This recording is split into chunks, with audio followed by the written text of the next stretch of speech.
اقرأ القرآن حتى تصير عندك مناعة لكل ما سيأتي في ظروف الحياة. القرآن لما بينزل على القلب بيفجر ينابيع الإيمان فيه. ستتحطم كل هذه الأوجاع وستنهزم أمام صخرة الإيمان التي في قلبك. بالله كيف يحزن من يقرأ القرآن؟ بالله كيف يبتئس من يقرأ القرآن ويعيش مع القرآن ويتفاعل مع القرآن؟ الله سمى كلامه شفاء، الله سمى كلامه رحمة، شفاء للقلق، الاكتئابات، شفاء لمشكلتك الزوجية في بيتك، شفاء للمديون إذا قرأ القرآن ارتاحت نفسه، شفاء للمهموم، للمحزون، للمريض. القرآن أقوى سلاح في الوجود، لا يوجد سلاح أقوى منه. وفي ظني لا يوجد في الشريعة أجر يضاهي أجر قراءة القرآن.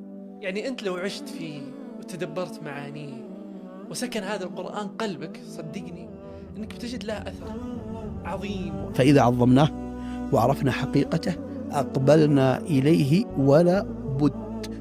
اللي نزل به روح، وهو روح، وإذا قرأته تكون فيك روح. كأن المعنى اللي ما يقرأ هذا الروح تراه ميت. إن يجي يوم ما تبقاش قرأت من القرآن شيء، دي أزمة. تلاوة القرآن عمل صالح ينبغي للمسلم ألا يمر عليه يوم إلا وقد قرأ فيه شيئا من كتاب الله عز وجل.